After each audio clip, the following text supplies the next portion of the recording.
bienvenidos al Colegio de Empresarios. Estamos en nuestra sesión de micro, pequeña y mediana empresa. Esta es la número 9.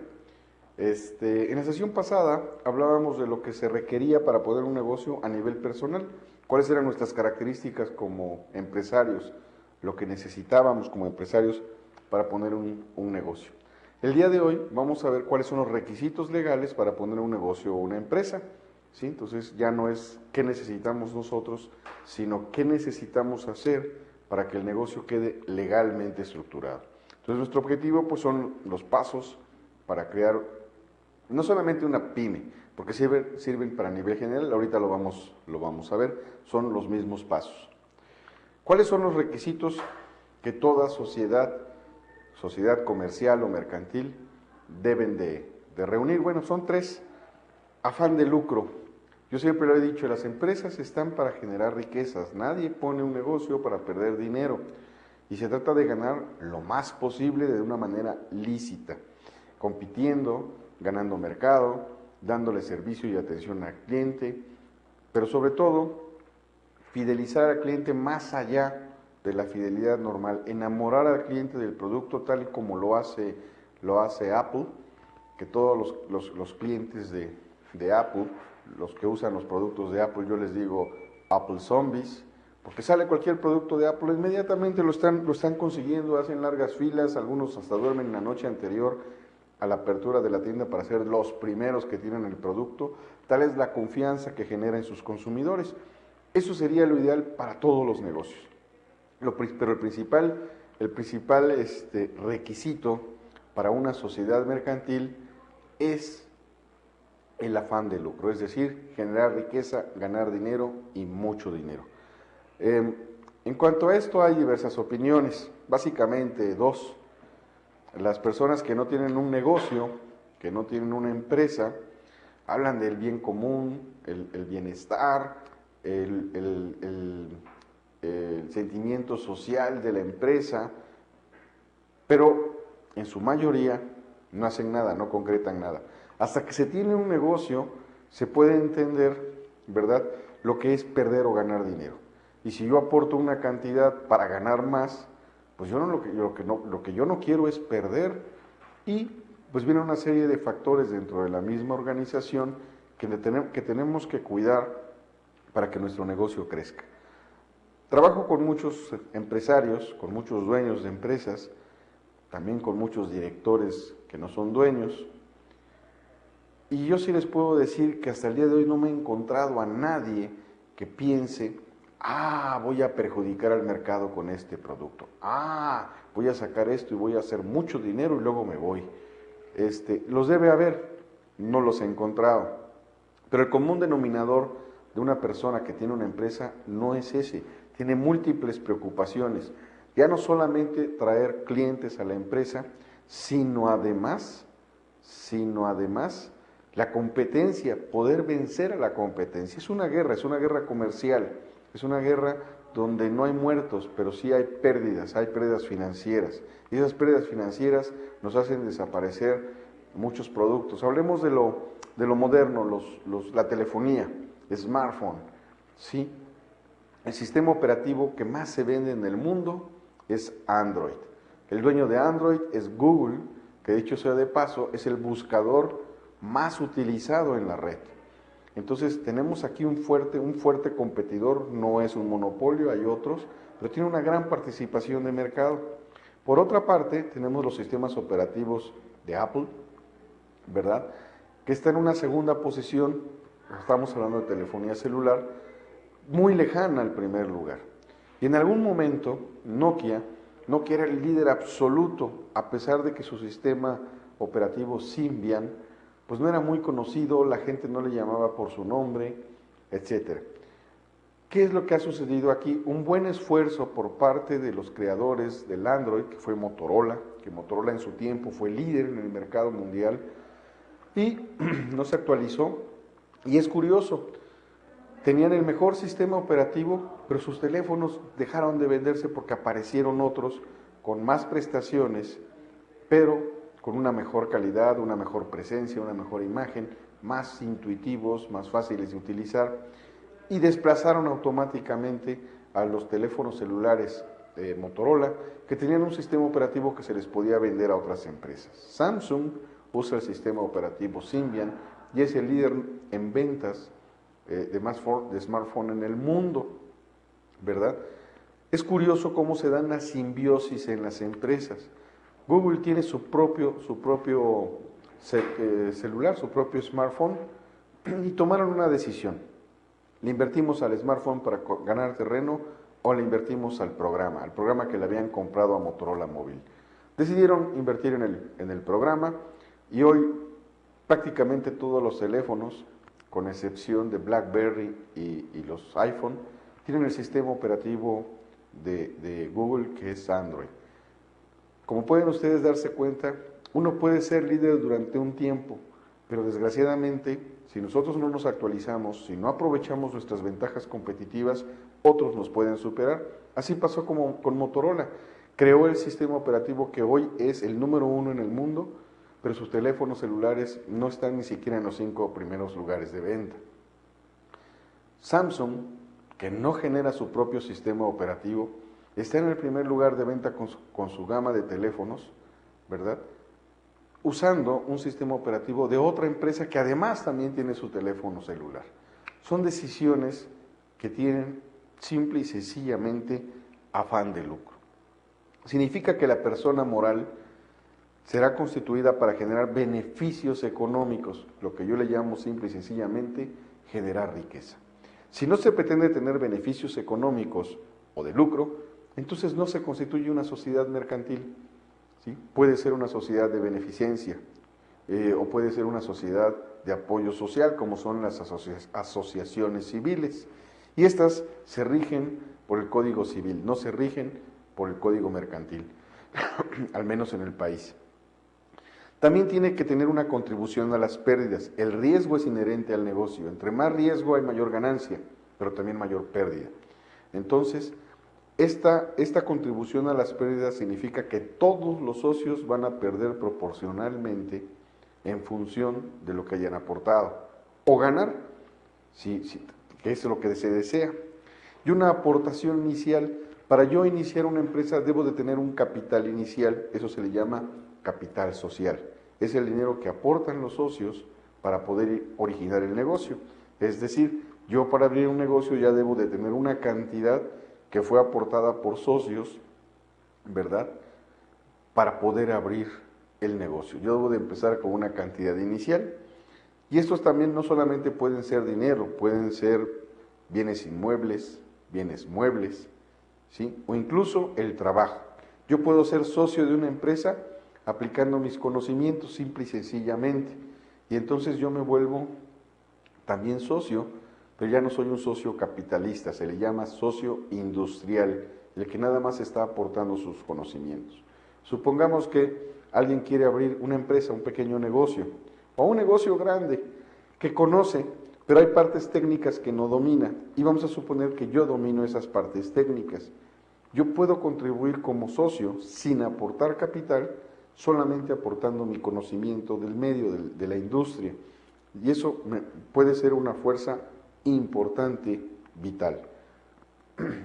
Se dan casos, por ejemplo, Carlos Slim tiene una gran visión de negocios y circula en negocios que a veces no tienen relación directa con lo que Carlos Slim aprendió a hacer. Carlos Slim es ingeniero civil, tiene algunas constructoras, pero su negocio principal es el de la telefonía móvil. A lo mejor si a él le preguntamos cómo están las tripas de un teléfono celular o cómo funciona una red de telefonía celular, pues nos lo va a decir, pero en términos muy generales. No lo conocerá tan bien como el que está metido en el negocio o el que se preparó o estudió para ello. Sin embargo, tiene la visión de rodearse de las personas que conocen el área, que conocen técnicamente y los involucra. Y de esta manera es que ha hecho crecer a tantos negocios. Hoy, América Móvil, que en México lo conocemos como Telcel, pues es la punta de lanza de todos sus negocios, es la que más utilidades le genera, ¿sí? A pesar de que él estaba en la industria de la construcción, tenía empresas que tienen empresas que fabricaban tubería, cable de cobre, ahora tiene empresas que comercializan no sé si las produzcan también. Fibra óptica, no es para lo que él se preparó, pero tiene el capital para abrir el negocio, entonces lo que necesita o a lo que recurre, pues es al socio industrial que aporta el conocimiento. Entonces, los requisitos: afán de lucro, contribución a las pérdidas y aportación inicial. Vamos a ver algunos tipos de sociedades mercantiles. No están todas, son muchísimas, pero vamos a hablar de las más conocidas, las más comunes. La asociación civil, que esta sí no persigue fines de lucro. La veremos en su momento y explicaremos por qué razón. La sociedad civil, no hay que confundirlas. La sociedad civil sí tiene claros fines de lucro. La sociedad en nombre colectivo, que no tiene unas siglas, no tiene abreviaturas, así se llama, sociedad en nombre colectivo. La comandita simple y la comandita por acciones. S en C es sociedad en comandita, S en C por A es sociedad en comandita por acciones. La sociedad anónima sería la madre de todas las sociedades, la más grande, la sociedad que a todos quisiéramos. Si fueran carreras de autos, sería la Fórmula 1 de las sociedades mercantiles. Por otro lado, también tenemos la sociedad de responsabilidad limitada y la sociedad cooperativa. Hay una figura que se llama capital variable, cuando los socios pueden seguir aportando capital, incrementando el capital social, inyectando capital o disminuyéndolo incluso, se vuelve una sociedad de capital variable. Las sociedades anónimas, las sociedades civiles, todos pueden ser de capital variable, pero es más común encontrarlo en la sociedad anónima. Vamos a ir uno por uno de todas estos tipos de sociedades mercantiles. ¿Quién regula a la asociación civil? A la asociación civil la regula el Código Civil local. ¿En qué consiste una asociación civil? ¿Cuál es la diferencia entre una persona moral y una persona física? La persona física es un solo individuo que tiene que ser mayor de edad y estar en pleno uso de sus facultades mentales. Así lo dice la ley, ¿sí? Tiene que poder tener capacidad de decisión. ¿Por qué hablamos de pleno uso de sus facultades mentales? Bueno, no debe de tener problemas para decidir, aunque tuviera problemas físicos, es una persona física. ¿Cuál es una persona moral? El conjunto de dos individuos que son personas físicas o más ya constituyen una persona moral. Bajo un mismo nombre se genera una nueva persona, ¿sí? Ya no es Manuel Gutiérrez o Julio Carreto, sino si Manuel Gutiérrez y Julio Carreto se unen para formar una empresa, un negocio, entonces dejan de ser personas físicas y generan una nueva persona, la persona moral. El nombre de esa persona es el nombre de la sociedad que queremos poner. En el caso de la asociación civil no persigue fines de lucro, ¿sí? Está hecha para un bien social. Y así tenemos, por ejemplo, la asociación John Langdon Down, que es una asociación que trabaja con niños que tienen padecimiento del síndrome de Down, ¿verdad? Y entonces generan estudios, pláticas, ayudan a los padres que tienen hijos con síndrome de Down, los vuelven, cuando es posible, los vuelven autosuficientes, productivos, les dan una opción de vida para que tengan una mejor calidad de vida. Obviamente, yo no puedo andar vendiendo cursos para niños con síndrome de Down, mi mercado es muy reducido. Entonces, ¿de qué vivo? Vivo de patrocinios, vivo de eventos, y vivo de cursos, de clases, y ese recurso económico no se reparte entre los socios que formaron esa asociación. En este caso serían asociados. Otra gran diferencia que tiene la asociación civil con respecto a todas las sociedades mercantiles, contra todas las personas morales que no son asociaciones civiles, es que no hay reparto de utilidades ni toma de dividendos. Los que forman una asociación civil la forman sin el ánimo de lucro, es decir, no se van a enriquecer con ello, al contrario, quieren dar un servicio social. Conozco otra asociación civil que es muy poco conocida en México, pero que es muy importante, se llama Asexoría. Asexoría, el nombre puede confundir. Asexoría es una compañía, es una asociación civil que se encarga de dar capacitación a los padres para prevenir el abuso infantil. México, desgraciadamente, tiene el primer lugar en pornografía infantil y es un tema que está avanzando cada vez.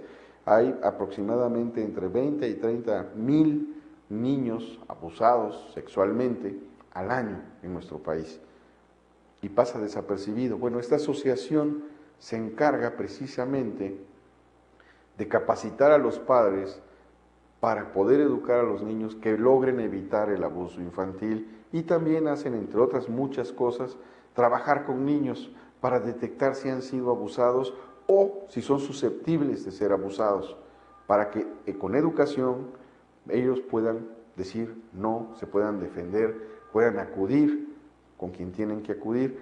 Una de las cosas más graves del abuso infantil, pues es que sucede en casa del niño, y el mayor porcentaje de niños abusados, pues es desgraciadamente por sus padres, ¿sí? Pueden ser sus padres biológicos o pueden ser sus padrastros, también los hermanos, los tíos o gente muy cercana, amigos de la familia. Esto es un grave problema, no solamente en nuestro país, también en otros países de América Latina, pero desgraciadamente México, por su tamaño, pues sucede frecuentemente. Bueno, esta es una asociación que se dedica a ello. No podemos salir a la calle y decirle a las personas, oiga, su hijo puede ser abusado sexualmente, ¿verdad? Porque todos los padres dirán, no, mi hijo no, nunca va a ser abusado, etcétera. Es un tema muy difícil de manejar. Entonces no podemos salir a vender eso. ¿Cómo sobrevive una asociación así?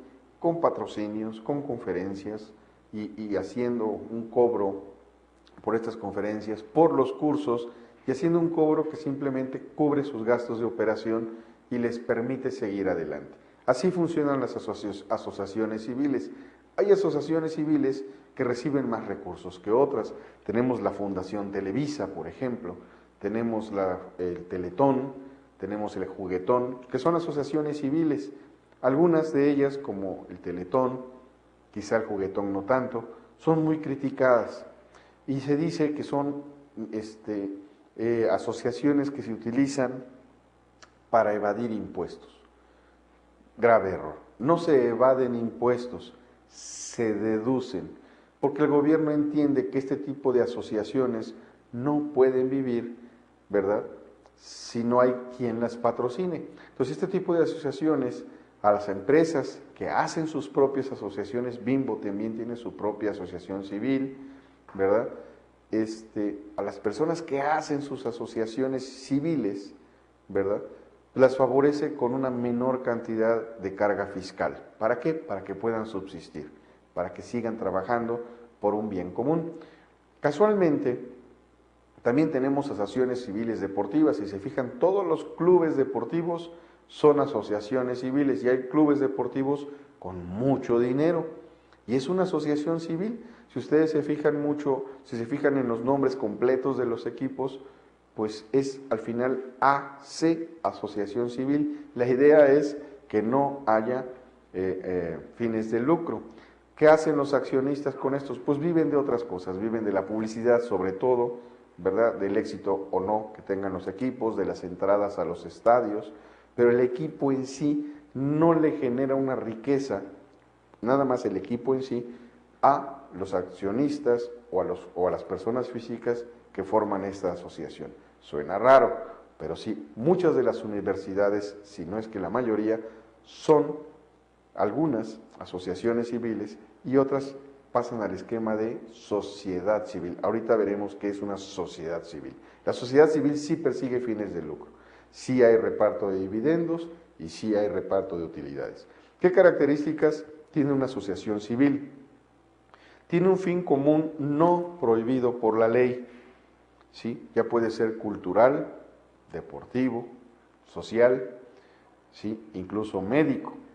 No tiene carácter preponderantemente económico. Y hay que hacer mucho énfasis en esto. Puede haber asociaciones con mucho dinero y que generan mucho dinero, pero al decir que no es un fin preponderantemente económico, significa que los accionistas no buscan enriquecerse con la asociación. Ese es el principal motivo.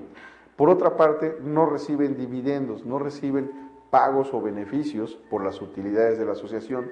Todo regresa a la asociación y las personas que trabajan en una asociación civil no reciben reparto de utilidades porque su propósito no es lucrar, no es generar riqueza para las personas físicas, sino para la misma persona moral. Su proceso de constitución pues es por contrato privado, que tenga personalidad jurídica y propia y además que surta efectos frente a terceros. Se deberá otorgar una escritura pública. Todo esto se hace siempre ante un notario. Un notario es una persona, es normalmente un abogado, ¿verdad?, que se ha especializado en esta área, y un abogado es un fedatario. ¿Qué es un fedatario? Da fe. Y da fe porque ya investigó y con sola su palabra, que la deja en un escrito, dice, esto es así y le debemos de creer, ¿sí? Y un notario sirve para muchísimas cosas, las herencias, para hacer el albacea de una herencia, para dar fe a que se constituyó la sociedad mercantil, o en este caso la asociación civil. Debe de tener un nombre, con el que se va a conocer, se genera una persona moral, nace una nueva persona, no es una persona física, no es biológicamente creada, ¿sí?, sino es mentalmente organizada, mentalmente creada. Entonces nace como persona moral y tiene personalidad jurídica. Así como las personas físicas tenemos derechos y obligaciones, las sociedades mercantiles, incluyendo a la asociación civil, tiene derechos y obligaciones, ¿verdad?, muy claramente definidos jurídicamente hablando. Debe de tener un capital social. ¿Qué es el capital social? El capital, el dinero que aportan los accionistas o los bienes que aportan los accionistas, bienes muebles o inmuebles, para que puedan funcionar. Las organizaciones religiosas en su mayoría son asociaciones civiles, ¿sí? Las reservas no tienen obligación de constituir reservas, un soporte económico, porque no están diseñadas para eso. Un número de asociados, todas empiezan a partir de 2 personas físicas. Documentos que acrediten al asociado, un reconocimiento de la asociación de admisión por la asamblea.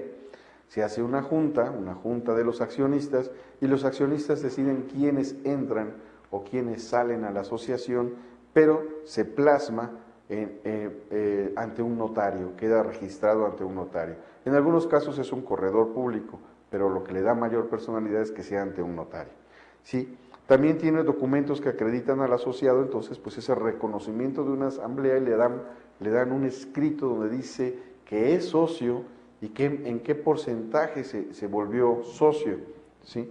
Estos porcentajes son importantes para la toma de decisión. Imagínense que en una asociación civil haya 10 personas. Bueno, las decisiones se toman en función de votos, y los votos van en función de las acciones. Si se juntan 3 o 4 accionistas que entre ellos forman el 51% de las acciones, pues tienen mayor poder de voto que los otros que no las tuvieron. Yo hablaba alguna vez aquí en estas mismas sesiones, cuando muchas personas desean generar su empresa, ponen a la esposa como socia a partes iguales. ¿Qué sucede cuando el señor y la señora discuten, se pelean, se enojan, se odian temporalmente? Pues no hay decisión, porque los dos tienen igual peso. Entonces mi recomendación es, si ustedes van a poner una empresa, pues tengan el porcentaje de decisión, como lo tienen, teniendo el 51% de las acciones. Pero dice, bueno, pues es mi hijo, es mi esposa. Les puedo hablar de sociedades anónimas donde los hijos le han quitado la compañía al padre, le han quitado la compañía que el padre formó. ¿Por qué? Porque se unen y todos estaban en partes iguales. Vamos a suponer que es un padre con 3 hijos, ¿verdad?, a partes iguales, todos tienen el 25% de las acciones. Se unen los hijos contra el padre en una junta de asamblea, en una reunión de dirección, de consejo directivo o de accionistas, y pues son 75% de votos contra el 25%, perdió el dueño. Bueno, al mismo Bill Gates le pasó, lo corrieron de la empresa que él mismo había formado. Entonces hay que tener mucho cuidado en ese sentido. ¿Quiénes van a ser nuestros socios? Acuérdense que yo fracasé alguna vez por escoger mal un socio, ¿verdad? Yo lo escogí mal y él también, no éramos equipo. Entonces, eso puede causar daño a la sociedad.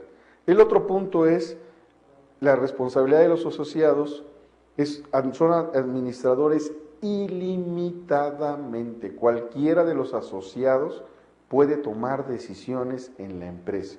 Si en una junta de accionistas, y así queda declarado en su acta constitutiva, no importa si no están todos los que estén, deciden, pues con la minoría de los votos se pueden tomar decisiones. Si hay que tomar una decisión urgente y hay uno solo de los socios, pues la puede tomar si así quedó constituida en un acta de accionistas. Si en el acta de accionistas se dice que se requiere mayoría, entonces hasta que se junte la mayoría, hasta ese momento se podrán tomar las decisiones.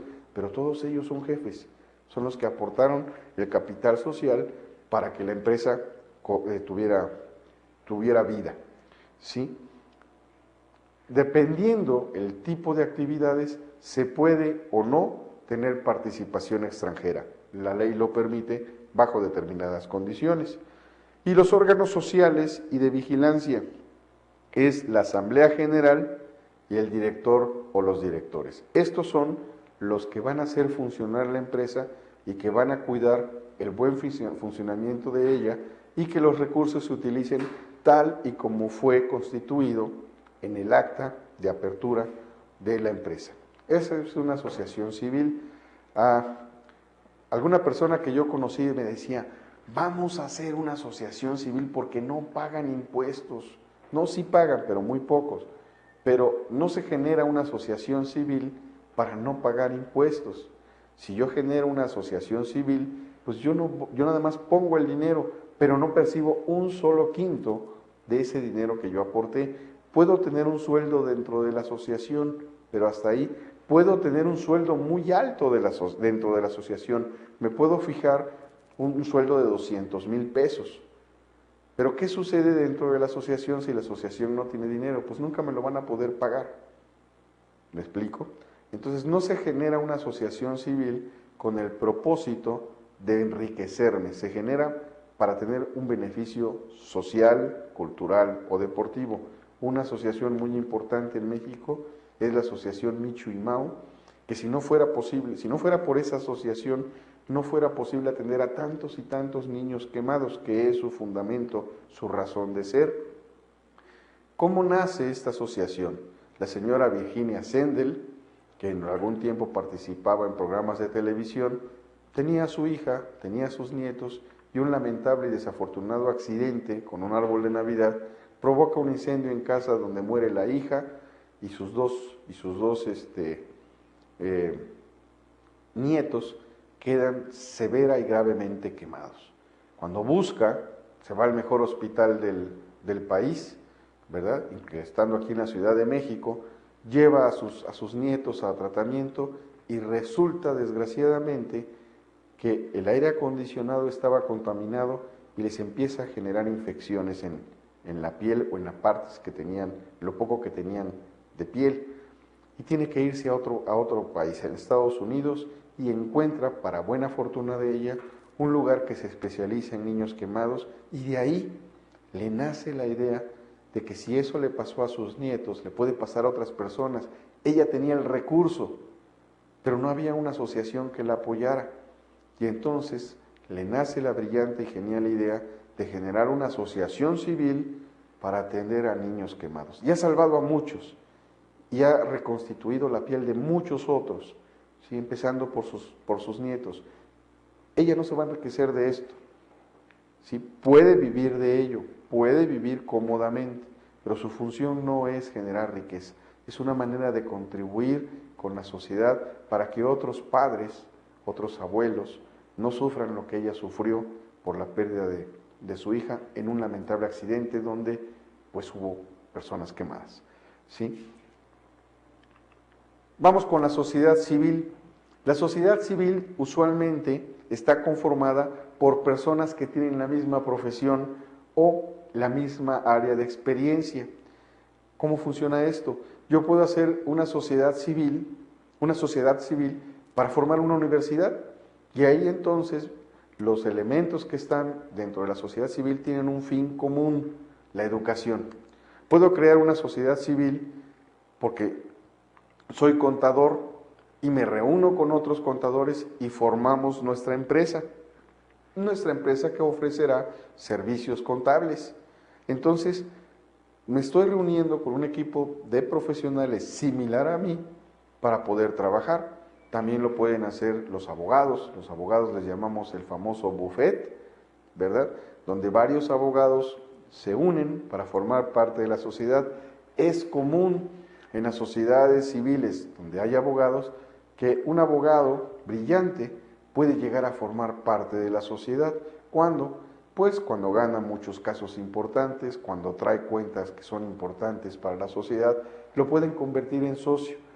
Y fíjense, aquí es donde funciona el socio industrial, el socio que es socio no por el dinero que aporta, sino por el beneficio que trae a la sociedad, ¿sí? Entonces, a esta sociedad civil también la rige el Código Civil, igual que a la asociación civil. No se rige por el Código Mercantil, pero sí tiene fines de lucro, ¿sí? Su fin común y preponderantemente económico, su fin común es preponderantemente económico, pero no constituye una especulación comercial.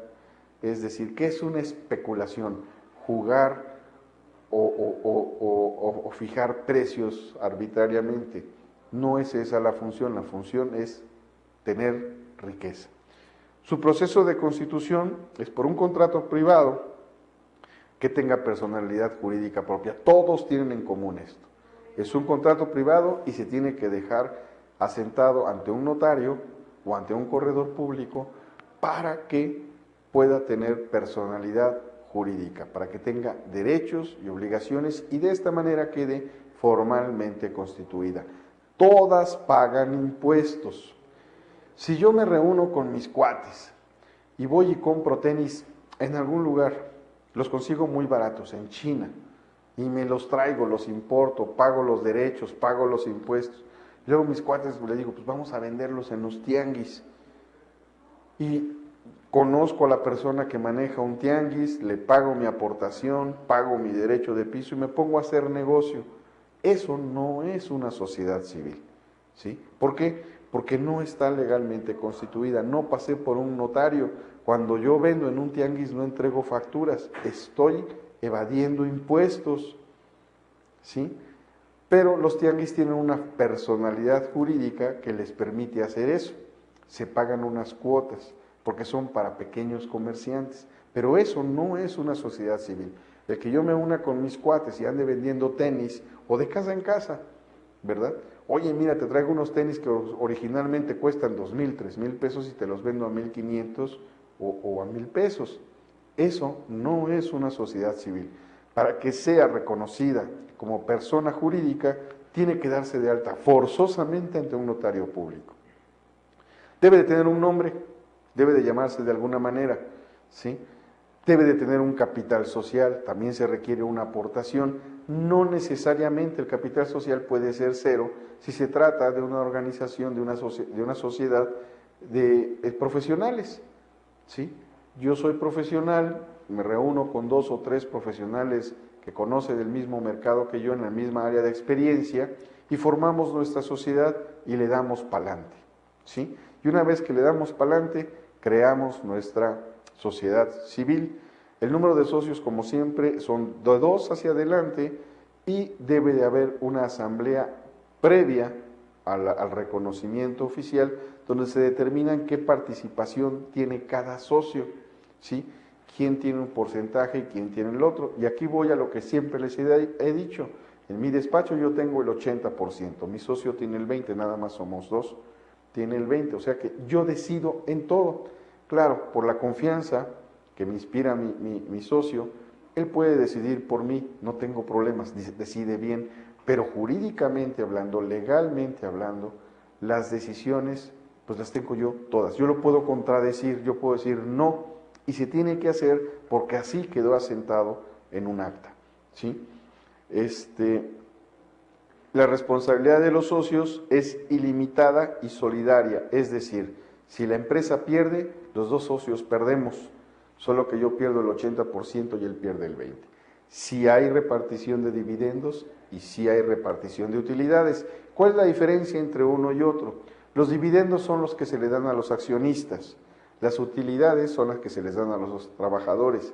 Si hay utilidad, primero se calcula el pago de las utilidades a los trabajadores y si quedó algo, pues se le dan los dividendos a los accionistas. Primero son los trabajadores, ¿sí? Y puede o no haber participación extranjera y los mismos órganos sociales de vigilancia van a ser más o menos para todas las empresas. La abreviatura de una sociedad civil es SC. La sociedad en nombre colectivo, sin siglas. Esto ya lo regula la Ley General de Sociedades Mercantiles. Ya no están regidas por el Código Civil como la asociación y la sociedad civil, ¿sí? Proceso de constitución, junta de socios para hacer proyecto de estatutos, autorización de la Secretaría de Relaciones Exteriores, protocolización ante un notario, inscripción en el Registro Público de Comercio. ¿Por qué?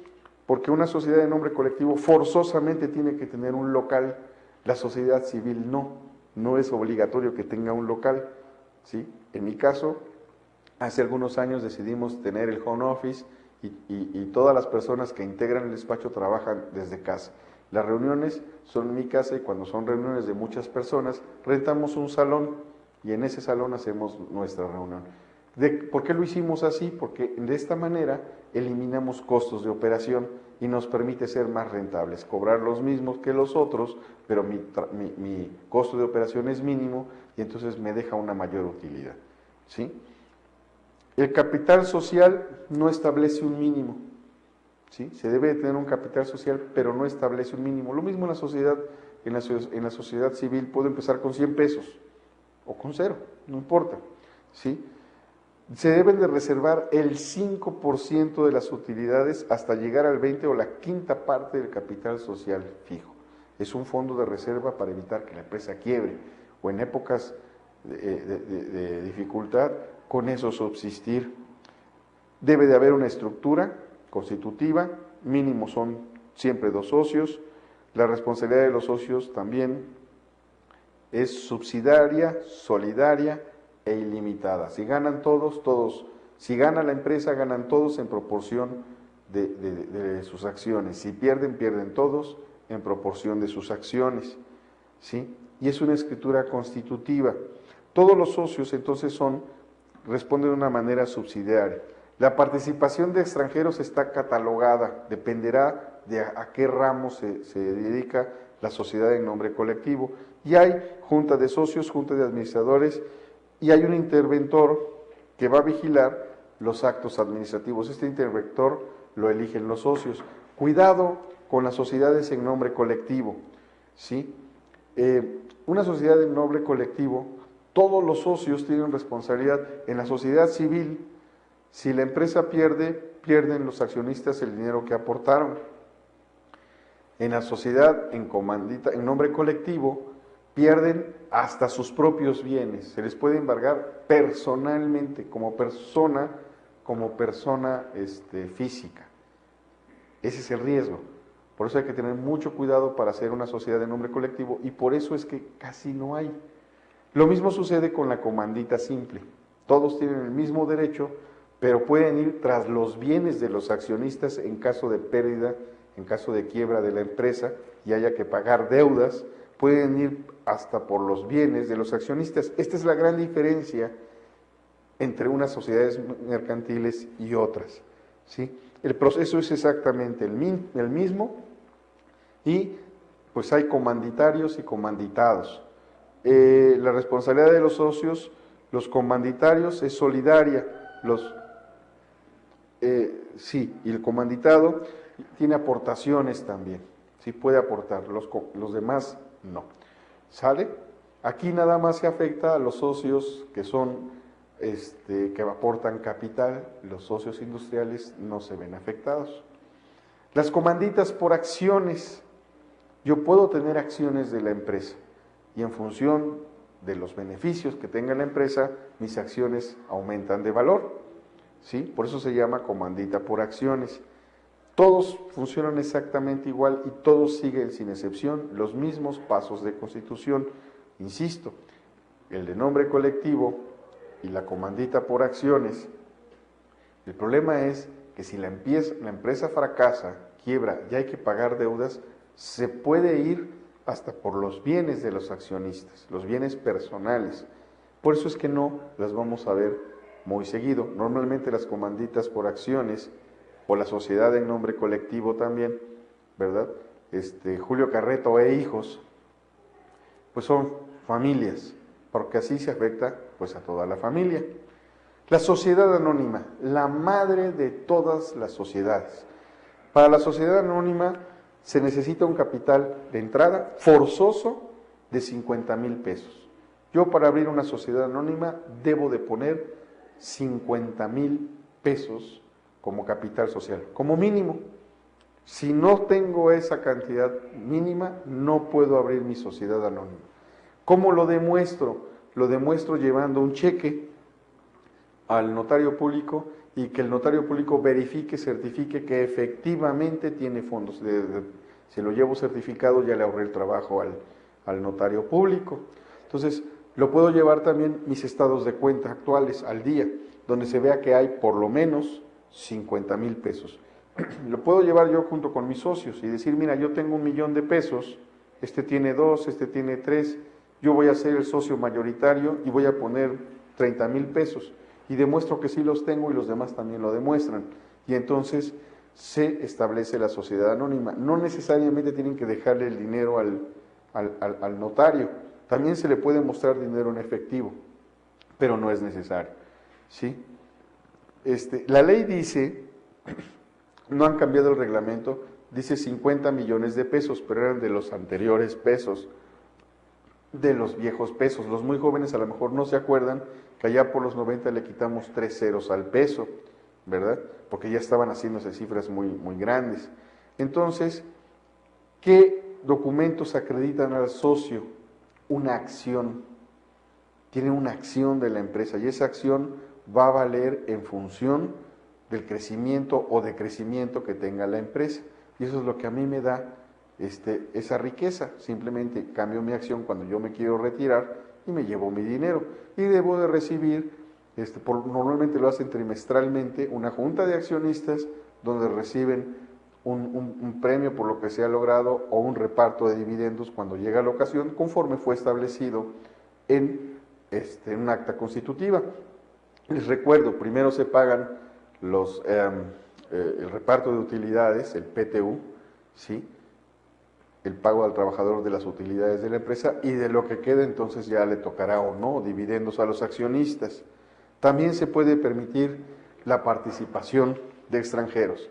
La de responsabilidad limitada en la sociedad anónima, en la asociación civil, en la sociedad civil y en la de responsabilidad limitada, los bienes son los bienes de la persona moral. Si la persona moral fracasa, quiebra, pierde dinero y debe, ¿sí?, los bienes que son susceptibles de ser embargados son nada más los de la persona moral. Los de las personas físicas no se tocan, ¿sí? Entonces a veces hay una inconformidad de los empleados, decir, uy, aquí estamos quebrando, no nos pueden pagar utilidades porque no hay dinero, pero sí el dueño anda estrenando un Mercedes-Benz. Pues sí, si es propio, si no formaba parte de la sociedad, no lo pueden tocar, ¿ok? Mientras esté a su nombre y no al de la sociedad, no es embargable. Son los mismos procesos y debe de haber una reserva igual del 5% de las utilidades hasta llegar al 20%, ¿sí? O la quinta parte del capital social fijo. Si yo inicié una empresa con 1,000,000 de pesos, ¿verdad? ¿Cuál es la quinta parte de 1,000,000 de pesos? Pues 200,000. Debe de haber siempre ese fondo permanentemente en la sociedad anónima, en la sociedad de responsabilidad limitada. Lo mismo sucedería si fuera una sociedad anónima. Esta la abro con 3,000 pesos, no con 50,000. Tenemos la sociedad cooperativa que puede ser limitada o puede ser suplementaria. A esta le rige la ley de sociedades cooperativas. Están fiscalizadas por el gobierno. No cualquiera puede abrir una sociedad cooperativa. Se parece a la asociación, a la sociedad civil, solo que la sociedad civil está integrada por profesionales. La sociedad cooperativa está integrada por trabajadores. Tenemos sociedades civiles de consultores, tenemos sociedades civiles de abogados, tenemos sociedades civiles de médicos, tenemos sociedades civiles de escritores. En el caso de las sociedades cooperativas, son integradas por trabajadores. Yo puedo tener una cooperativa de pesca, una cooperativa de transporte, una cooperativa de reparadores electrónicos, en fin, es por trabajadores. Estos tienen que hacer también su reserva hasta llegar al 20%, no hay reparto de utilidades, ¿sí? Todo se reparte proporcionalmente entre todos porque es cooperativa. El que trabaja en una cooperativa finalmente se forma parte de la cooperativa. La mayoría son socios industriales y se requieren 2 o más para abrir una cooperativa. El gobierno fiscaliza si esa cooperativa es necesaria o no. Yo no voy a abrir una cooperativa de transportes en una ciudad donde ya tengo 3 cooperativas de transportes o 3 cooperativas de taxis o 3 cooperativas de mercados. Entonces debe de estar muy bien regulada por el gobierno, que es quien dice si sí o si no procede la cooperativa. Todas las sociedades mercantiles, incluyendo la sociedad civil, deben de estar registradas en la Secretaría de Relaciones Exteriores para ver que el nombre y el giro no existan en otras partes del mundo y crear confusión. También deben de estar registradas en el registro público de la propiedad. Eso es lo que nos sirve para los censos, para saber cuántas empresas hay, de qué tipo y de qué giro. Las formas legales para construir una micro, pequeña y mediana empresa, ¿sí?, pues son la Secretaría de Relaciones Exteriores, en el caso de las sociedades, la asociación civil no, el notario público, en el caso de las sociedades, donde vamos a llevar los datos generales de los socios, el objetivo social, la denominación social, la duración de la sociedad, el domicilio social, el órgano de administración, vigilancia y las bases de liquidación cuando ésta se cierra. Ante la Secretaría de Hacienda y Crédito Público, los impuestos no nos los podemos quitar. A las asociaciones civiles también pagan impuestos. La sociedad anónima tiene la ventaja que paga muchos impuestos, pero también puede deducir una gran cantidad de impuestos. Por eso es importante para muchos llegar a formarse como una sociedad anónima. La Secretaría de Salud, si tenemos trabajadores, si mi negocio está relacionado con alimentos, con productos farmacéuticos, químicos, etcétera, me tengo que dar de alta en la Secretaría de Salud. Si tengo un local, tengo que tener un alta en la Secretaría de Salud. En el Instituto Mexicano del Seguro Social, para mis trabajadores, tengo la obligación de darles seguridad social. En alguna institución bancaria, para que mis cuentas tengan dónde guardarse, dónde invertirse, ¿sí?, para mis reservas tenerlas en algún lugar, para poder recibir pagos y poder hacer pagos a mis proveedores. Eso es forzoso. Un sistema de información empresarial mexicano. El sistema empresarial mexicano, de acuerdo con la ley de cámaras empresariales y sus confederaciones, todas las tiendas, comercios, fábricas, talleres o negocios deben registrarse en el CIEM, ¿sí? Algunos casos en la Coparmex, ¿sí?, que es la Confederación Patronal de la República Mexicana, esto ya es voluntario, ya no es obligatorio, ¿sí? En un sindicato, si tenemos un número de más de 20 trabajadores, tienen que formar su sindicato y registrarlo. En el INEGI, ¿sí?, al iniciar operaciones, esto es sobre todo para las personas morales que tienen un establecimiento, ¿sí? Acuérdense la diferencia entre negocio y empresa.